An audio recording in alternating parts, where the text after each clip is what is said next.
It's very common to hear people talk about the possibility of class warfare in America. And when they do, they're not being metaphorical. They mean warfare with guns and shooting, people dying. There is a bitterness that is set in over not just the unfairness in our society, but the magnitude of the unfairness. This isn't just a house divided. This is two separate residences. The fully staffed, ultra-tech, and probably garish, opulent mansion, and the overcrowded shelter or the cardboard box. The sheer distance between the two, and all that it contains and implies, could be enough to ignite a war. If it were to break out in open warfare, some fear it would mean the destruction of everything we've built to now. Even without a shot being fired, they point to Detroit as an example of what could happen throughout our nation. Other people, while not openly calling for violent confrontation, would welcome anything that would change the existing stratification of the society.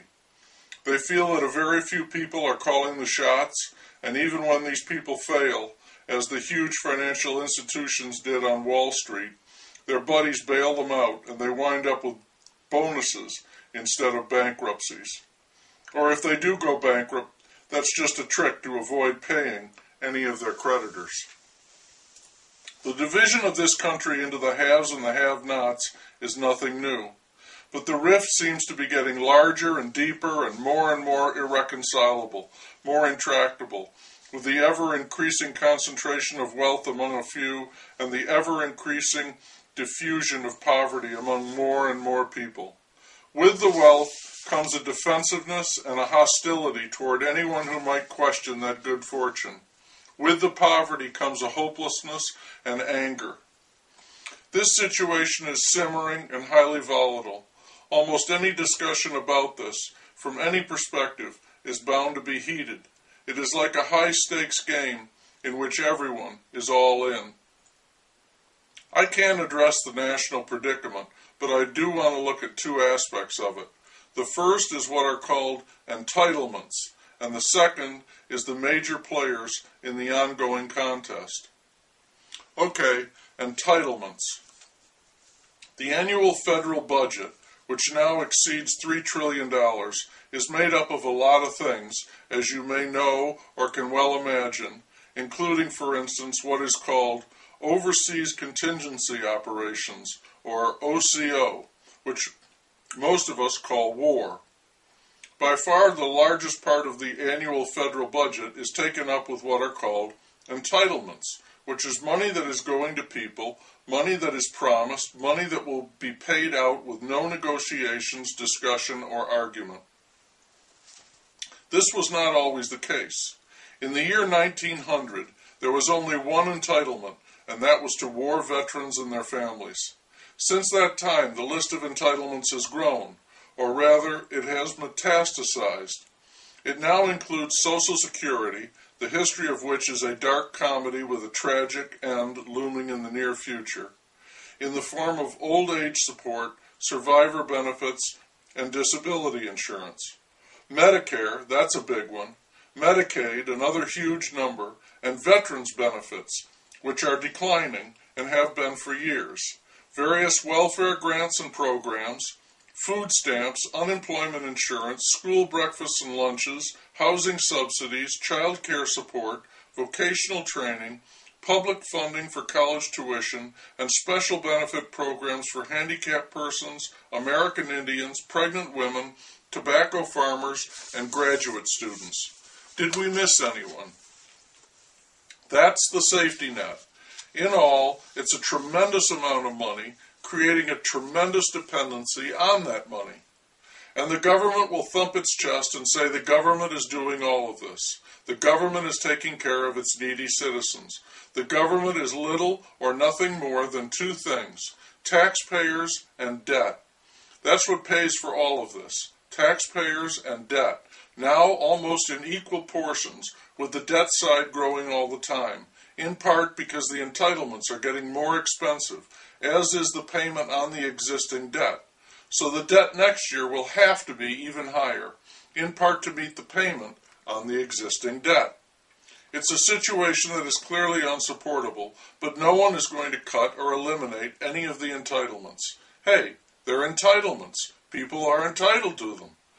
And some people are absolutely wild about these entitlements, saying that they are wrecking our economy and that millions and millions are lost or falsely diverted or simply stolen by skilled players who know how to work the system.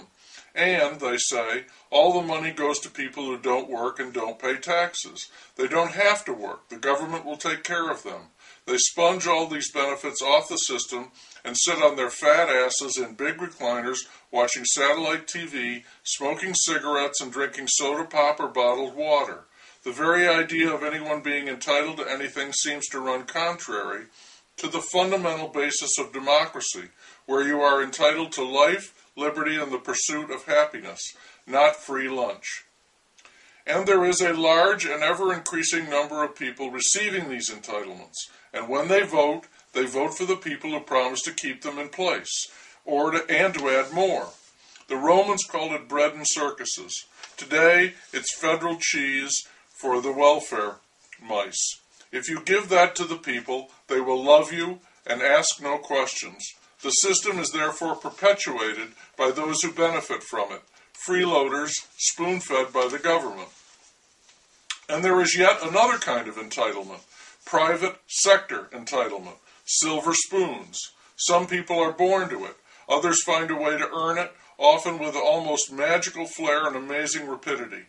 This entitlement is wealth, and those who have it, however they got it, feel they are entitled to it, and that no one has a right to take it or any part of it away. Some feel their fortune is due to the will of God, others attribute it to their savvy and hard work. They may contribute to a charity, but only if a tax credit is attached. These people can be and may be very, very rich, hundreds of millions, billions. They can be as recklessly rich as their social counterparts are recklessly poor. They can have yachts and multiple residences, private jets and limousines. Because of the way their wealth is invested, they can avoid higher tax rates. Most of these people value their privacy, even the public figures. The way they live, the things they do, what they own is fascinating and infuriating to people who are falling behind on credit and cannot meet their mortgage payments, who haven't got a job. It's a threatening reality, the opposite poles of the society, the ever-thinning top, the ever-expanding bottom, both believing completely in their entitlements, and both looking at the other as the one of the root causes for the corruption and destruction of this nation from within. As for the players in this drama, they are known as the 1%, the 99%, the government, and the media. The 1% would be the wealthiest people, united only by their wealth, the boards they serve on, and the feeling that they are being unfairly targeted. What they want most is to be left alone. They don't want the government meddling in their finances or their business operations, and they don't want the media reporting on their lives. They feel they already contribute to society in many ways, not just with their taxes and the jobs their companies provide, while the people who complain about them the most contribute nothing. The 99% is a projection or a concept.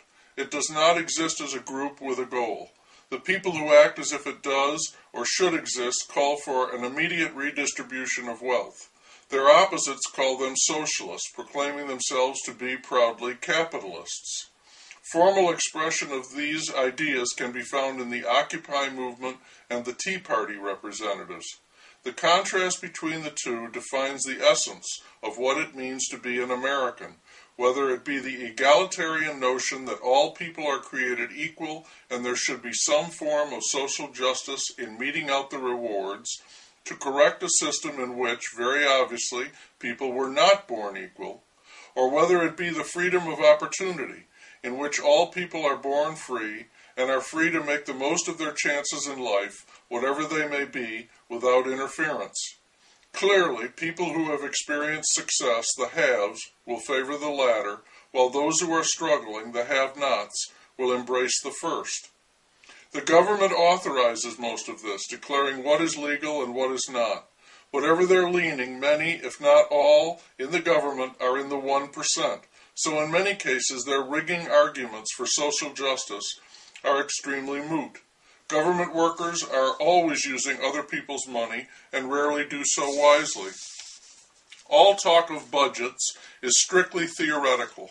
They live off taxpayers and debt, and each new administration places the blame for the crippled society squarely on the previous one.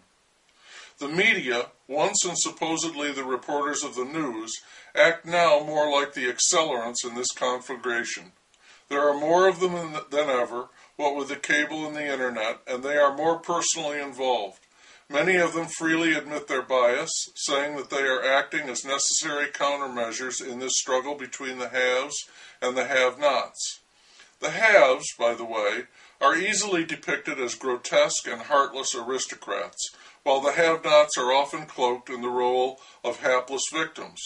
People in the media make this debate intensely personal. They are intelligent and have mighty sharp tongues.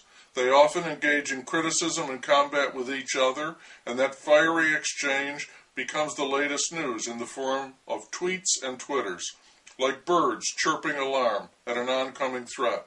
Almost all of them, again, regardless of their bias, would be in the 1%, at least financially. And in a society as fiercely materialistic as this one, you are defined by your finances. Another way of characterizing this schism is with the words right and left, or the colors red and blue, which causes me to wonder about the middle and the other patriotic color, white. Unfortunately white, but in this case it does not indicate Caucasian or skin color. It simply means neither red nor blue. And middle does not refer to middle class. It is neither right nor left. I think these are people who are neither rich nor poor, who have no entitlements at all, who are somewhere lodged in that 99%, having no say in the policy, whichever way it goes, but who can clearly see that they are going to be crushed along with everyone else, no matter what they do. It's probably fitting. The one continuous American story, from sea to sea, has been that of displacement, either by simple pressure or false contract or violent force. We've done it time and again to everyone who is in our way. Ultimately, it is our destiny to come around and displace ourselves.